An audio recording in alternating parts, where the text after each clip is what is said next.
bij het programma Gewest Friesland wordt elke 19 juni verteld over het programma Van Gewest tot Gewest. Dat weer een nationaal programma voor televisie. In de jaren tussen 64 en 2004. Een heel soort mensen in Friesland die erin zeggen, omdat er een heel soort Friese reportages in zitten. En die reportages die bezieken we nog zo volle mogelijk centelitten. En dus zitten we aan tafel bij de man die meeste van die reportages maakt. Dat is Johan van der Zee. Mooi aan de koffie, dus dan zullen we het even hoe de horeca. We beginnen de horeca vakskwallen in Ljouweren. Nou, dan moet ik eerst even vertellen. De horeca vakskwallen in Ljouweren, die leert bakkertjes en kelnertjes op, laat ik zo maar zeggen. Maar hoe kom je hem daar? Dat weet ik net, want het weer van mijn tijd. Het is een reportage uit januari 1968. Ja, klopt. Ja. En ik ben in april 1968 ben ik daar begonnen. Dus mijn voorganger, meneer Oskam, die zust ik zitten met Bonnema van het Oranje Hotel. Ja, juist. Ja. Die zitten daar aan tafel en die willen beginnen. Dus die had het onderwerp maken. En ik had al eerder verteld, dit is door de commissie aandroegen. Ja. En we doen een commissie. Ja, maar het is zo'n onderwerp, want het weer nijs kwal, als ik maar zeggen. En nou, die wordt dan ingepenen. Nou, die ging je dan als nijs net meer heen. Nee. Zeker net nationaal nijs. Nee. Maar dan krijg je opdrachten om dat soort dingen maar te doen, als het ware. Dat denk ik, ja. Dan doen we de commissie er nog. En die hadden we dus van, nou, er is toch een mooie verschilling in die hout. En daar zoen je best wat het dwang kunnen. Nou, dan ging je Oskamp daarheen. Meneer Oskamp, hij was verzorger op de bakkerij en horeca vakskwallen in Ljouweren. Gistermiddag opende de heer N.J. Rommes, inspecteur bij het nijverheidsonderwijs, de nieuwe bakkerij en horeca vakschool te Leeuwarden. De 145 leerlingen van deze dagschool moeten minstens 6 jaar gewoon lager onderwijs hebben genoten. De cursus, die 3 jaar duurt, begint met een algemeen leerjaar waarin de leerlingen dusdanig worden geobserveerd dat aan het einde daarvan geadviseerd kan worden welke richting de jonge mensen uit kunnen gaan. Bakker, kok of kelner. Veel aandacht wordt besteed aan de handvaardigheid, die zowel voor de opleiding van bakker of banketbakker, maar ook voor de keuken belangrijk is. Naast lessen in handvaardigheid krijgen ze ook onderricht in Nederlands, Frans, Duits en Engels, in rekenen, aardrijkskunde, maatschappijleer, muziek, kennis der natuur en vaktheorie. Daarnaast wordt aan de lichamelijke vorming ook enige aandacht besteed.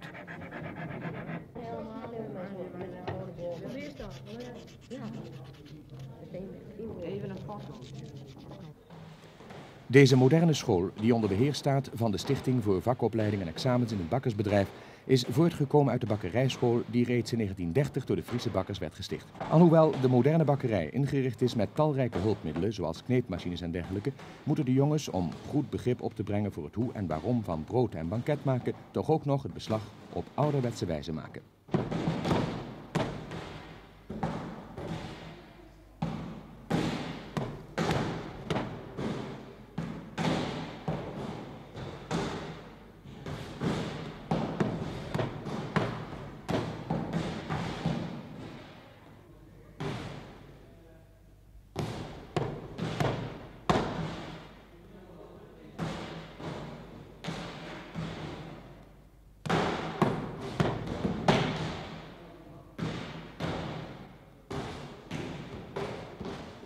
Het lerarenkorps is voor het grootste deel gerekruteerd uit praktijkmensen. Anders zou het niet mogelijk zijn de leerlingen zo de kneepjes van het vak te leren.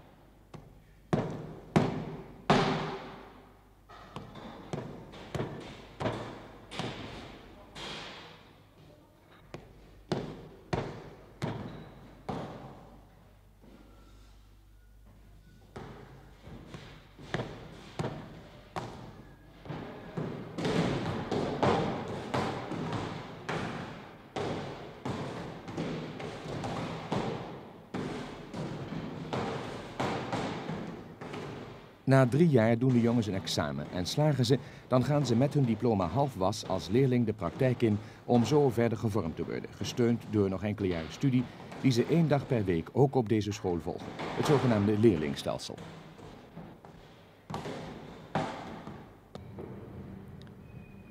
Na het algemeen vormend eerste leerjaar komen de leerlingen op de bakkerijafdeling terecht of ze gaan de opleiding volgen voor leerling-kok of leerling-kelner. Uitgangsgedachte bij deze verdere opleiding is dat de leerling-kok weten moet wat het werk van de kelner is en omgekeerd. Ook nu weer wordt aan het einde van de 3-jarige cursus een examen gedaan. Slaagt de kandidaat, dan krijgt hij zijn diploma als aankomend leerling kok of leerling kelner. De verdere opleiding krijgen zij in zogeheten leerbedrijven, waarbij ze dan weer 1 maal per week 1 dag naar school gaan om theoretisch te worden bijgevormd.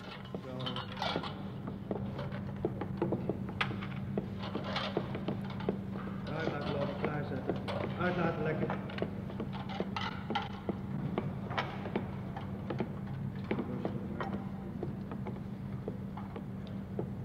Nu kun je dus de pudding erin doen, 1 vork. 5.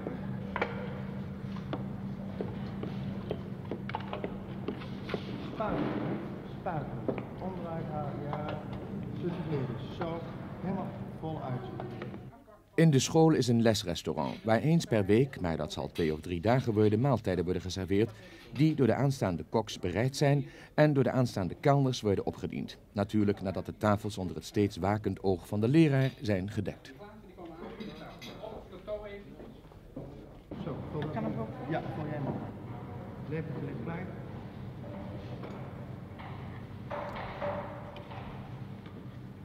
De school wordt geadviseerd door een commissie samengesteld uit vakmensen uit de 3 noordelijke provincies. De heer G. Bonnema, voorzitter van de Friese afdeling van de Horecaf, is lid van deze commissie.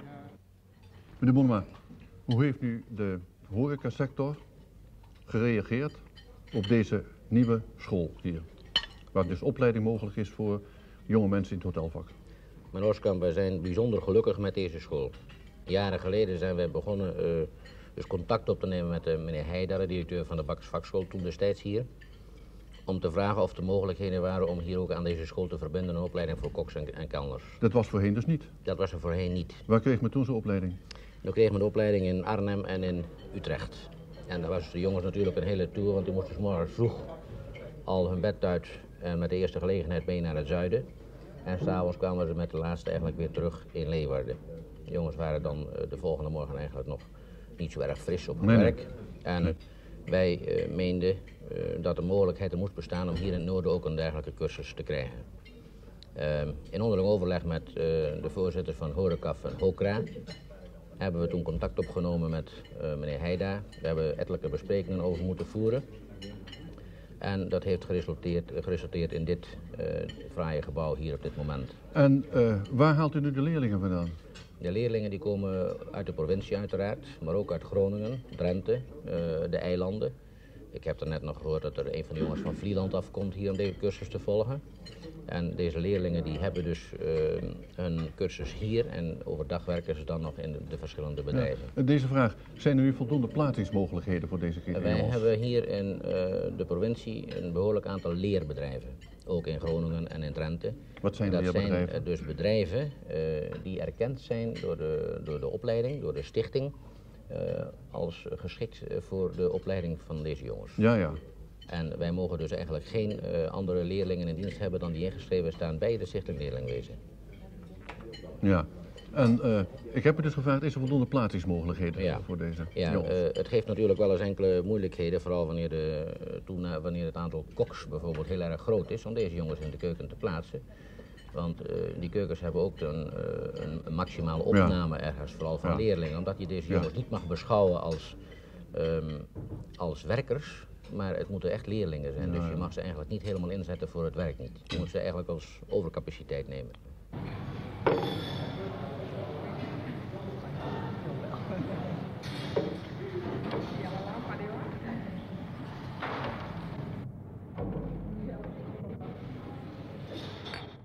In 1968 wie dat, de bakkerij en horeca vakskwallen. Nou, mooi op die manier maken.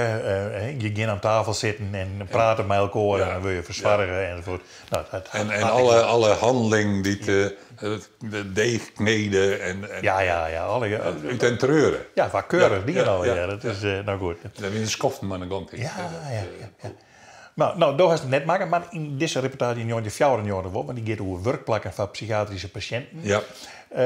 Hoe komt dat bij die? Want dat is wel een heel soortje meisken die het met dwaande is verzeld. Ja, ik toch dat ik doe in Jereveen wennen en dat zeg maar die sportbouwer die ze in Triumph. Garage, Triumph, dat weer het merk auto. Ja. En die zegt een soort te rieden. En ik jedde echt dat op die manier daar gebeurde. Nou, dat bleek een hele organisatie te wezen.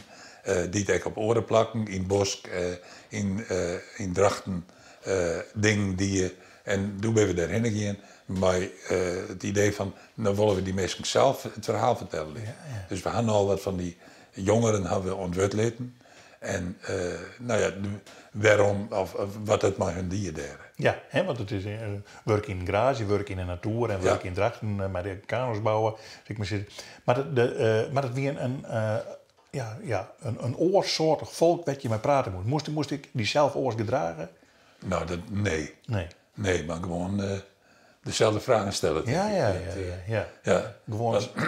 Ja, ik bedoel, het juist was dat je mij een geestelijke afwijking, dat meest niet meer zeggen, maar een beperking, dat het dan op een bennige manier wordt. En dat mag je net wel. Maar gewoon volwoeksen. Ja, gewoon. Ja. Maar de reportage ontsteert dus door je eigen nieuwsgierigheid. Dat nevens mij wel. Ja. Ik weet dat van het soort dingen net meer. Maar onderzoek je en zitten van, hoe zit het in elkaar? Ja. En dan zien je het. Ja. Nou, maar mij zijn, jongen, die fjouwen jongen.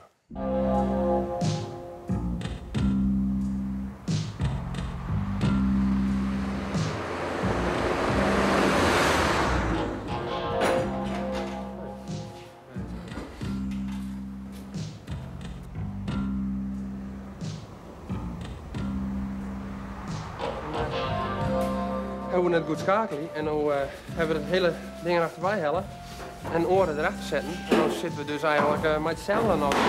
Triumph heet de autowerkplaats die de RIBW in Heerenveen is gestart. Er werken zo'n 15 mensen.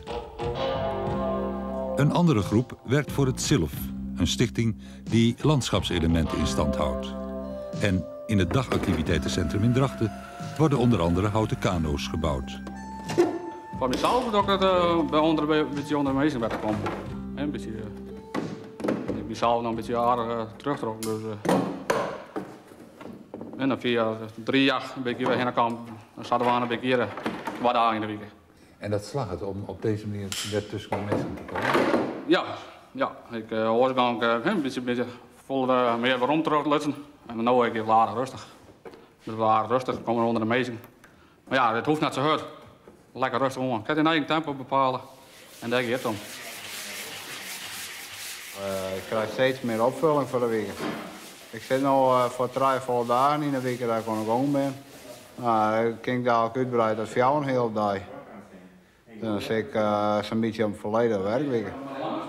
Heb je het idee dat je op een goede waai bent? Ja, dat wel. Zolang ik me volhouden kan. Maar dat probeer ik. Ik denk dat het wel lukt.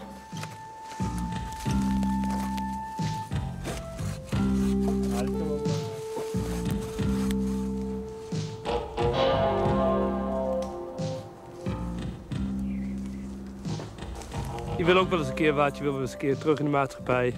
Dus even werken, een baan zoeken en dan moet je altijd ritme hebben. Daar zijn we nou mee bezig. Je wil terugkomen in de maatschappij en een baan zoeken en zo en een huizen en een vrouw hebben en zo. Ja, daarom doe ik dit werk. Om in de ritme te komen van de maatschappij. Om weer een normale baan te zoeken en zo. Ja, jawel. Heel mooi. Ja, het is goed werken zo. Je doet het in het groen en zo.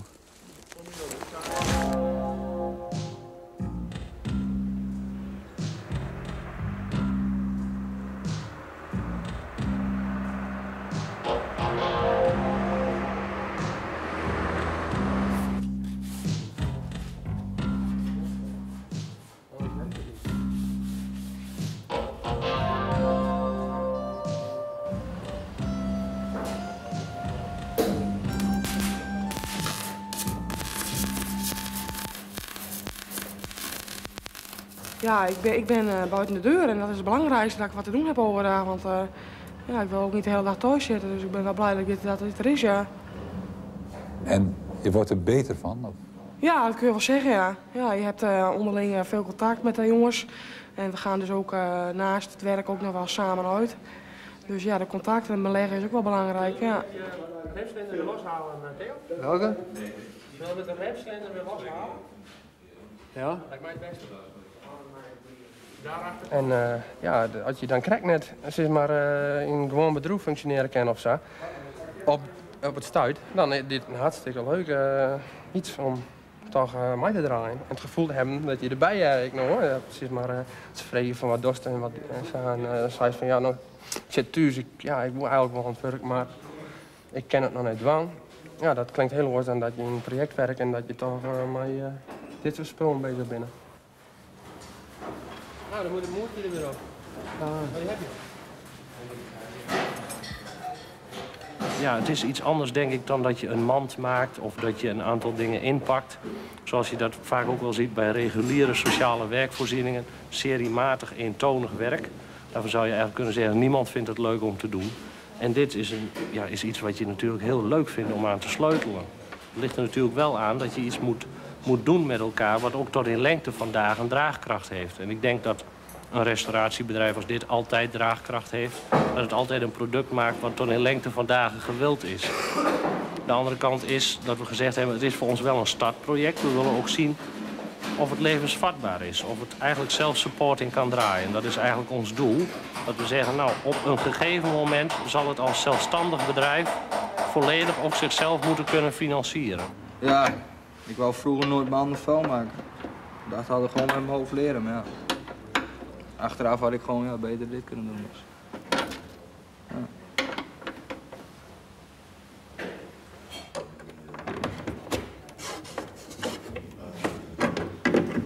Dus dat strak er nog op, Peter? Ja, gewoon meneer Roy. Ja.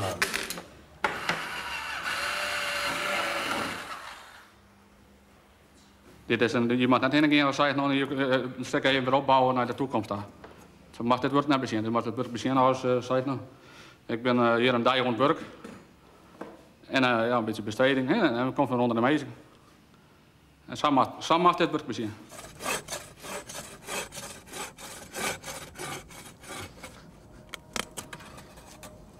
Wat leer je er nou van? Ik leer dat je rustiger wordt van jezelf. Zelfbeheersing.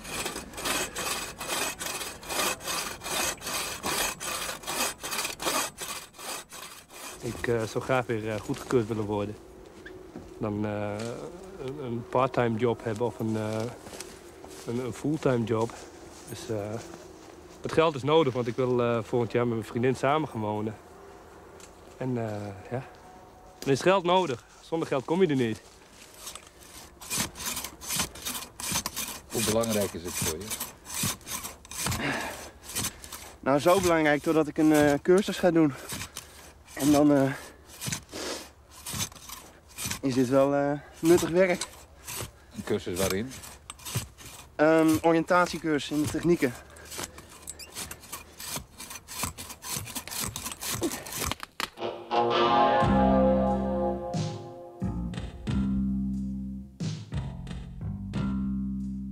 Als hier een groep mensen van ongeveer 16 in aantal iets van zijn gading vindt en eigenlijk zegt, dit is voor mij de ideale beschermende omgeving, samen met de woonfunctie, kan ik mij op deze manier in de maatschappij heel erg goed handhaven. Ik heb het hier naar mijn zin, ik wil hier eigenlijk ook niet meer weg.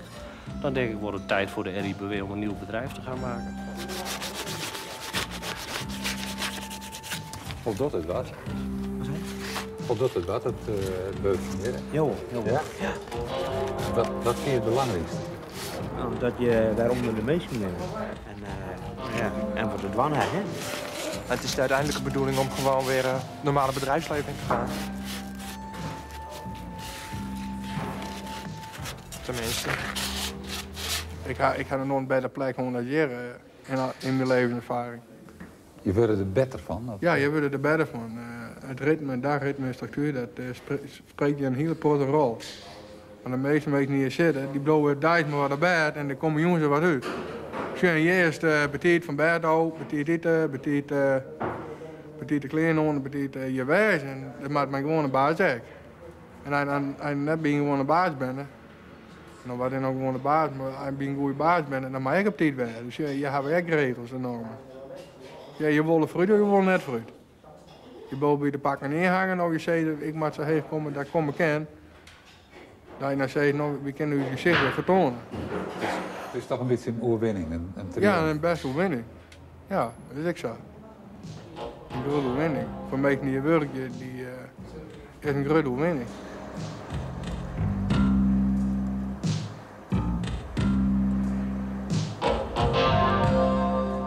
Ik vind het een heel mooie reportage.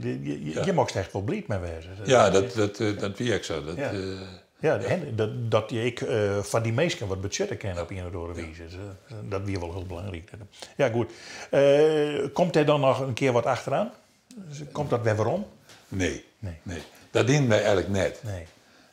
Dan maken ze de reportage, gist naar het volgende. En wij winnen net een provinciale redactie of wat dan ook, die ding dan verder in de gaten houdt. Nee, in de journalistiek is oké, dan mag ik Jelly nou eens even informeren. Ja. Maar dat dienen je dus niet. Dat dienen wij net. Nee.